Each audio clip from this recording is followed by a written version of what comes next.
জানালো এটা নতুন ভিডিঅ'লে আজি যেহেতু হাই সেকেন্ডাৰী ৰিজাল্ট দিবলৈ গৈ আছে গতিকে সকলোকে পোনপ্ৰথমে মোৰ ফালৰ পৰা বহুত শুভেচ্ছা জনালো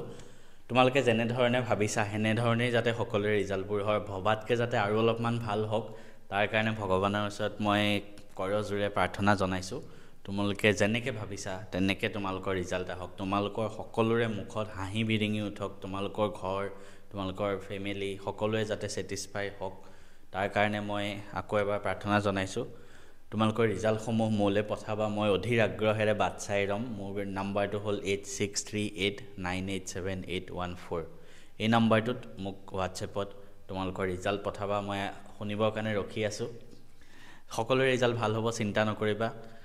সো ৰিজাল্টৰ কথা যদি মই কওঁ কাৰণ মই পিছত হয়তো আজি ভিডিঅ' দিব নোৱাৰিব পাৰো কাৰণ মই আজি গুৱাহাটী টু তেজপুৰ ট্ৰেভেল কৰি থাকিম মানে যেহেতু পঞ্চায়ত ইলেকশ্যন আহি আছে গতিকে মই নিজৰ তেজপুৰৰ ঘৰত যাম সেইবাবে মই এতিয়াই দুটামান কথা কৈ থৈ দিছো বছৰটো তোমালোকে কষ্ট কৰিছা যোনে নিজৰ 100% এফৰ্ট দিছা তাৰ পিছতো যদি বাই চান্স ৰিজাল্টটো ভবামতে নহয়ও তেতিয়াও যাতে আপসেট নোহোৱা তেতিয়াও দুখ নকৰিবা কাৰণ তোমালোকে নিজৰ 100% এফৰ্ট দিলা 100% চেষ্টা কৰিলা তো হেতুত তুমি সন্তুষ্ট থাকিবা সেকেন্ড কথা তুমি যদি কষ্ট কৰিব নোৱাৰিলা আৰু তাৰ ফলস্বৰূপে ৰিজাল্টটো কিবা ভবামতে নহল তেতিয়া তুমি এটো ভাবিবা যে গুটে বছৰটো যেহেতু মই কষ্ট নকৰিলো আজি এনেকুৱা হৈ গল গতিকে মই আগন্তুক দিনত কষ্ট কৰি মোৰ জীৱনটো আৰু অলপ আগবঢ়াই লৈ যাম মনত ৰাখিবা এই ৰিজাল্টটোৱে সৰ্বোচ্চ নহয় এই ৰিজাল্টৰ পৰাই তোমালোকৰ জীৱনত একো হৈ না যায় অলপমান বস্তু চেঞ্জ হ'ব জাস্ট যেনেকৈ এই ৰিজাল্টৰ এই পাৰ্সেন্টেজটো হয়তো কিছুমান এক্সামত বিচাৰিব পাৰে গতিকে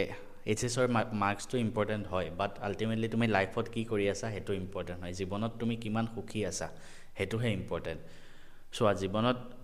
এজন খেতি কৰা মানুহ বহুত সুখী হৈ গুটে জীৱনটো যাপন কৰি আছে আৰু কিছুমান ইউপিএসসি পাস কৰি আইপিএসও সুইসাইড কৰি আছে ইণ্ডিয়াত তো আলটিমেটলি জীৱনত তুমি যি পাইছা তাত লৈ তুমি সুখী থাকা আজি তোমাৰ ৰিজাল্টটো যদিও ভাবামতে নহয় ধৰা 75% লাগে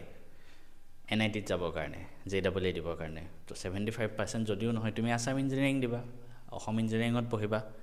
তাৰ পৰাও তো বহুত ভাল মানুহ হৈ আছে জীৱনত ভাল হোৱাৰ উপায় বহুত থাকে বাৰু যি কি নহওক ৰিজাল্টটো মোক পঠাবা আৰু আমি লাগিলে এক্সট্ৰাকে আৰু কথা পাতিম ৰিজাল্টৰ ওপৰত সকলোৱে ভাল হ'ব ইমান চিন্তা নকৰিবা আৰম্ভণিত যে মই এখিনি কথা এতিয়া ক'লো এইবিলাক কাৰো লগত নাখাতে যাতে মই হেতে ভাবো সকলোৱে ভাল হ'ব ভাবামতে হ'ব মোৰ ফালৰ পৰা বেষ্ট উইচেছ থাকিলে ৰিজাল্ট মোলে পঠাবা মই পুৰা ৱেইট কৰি আছো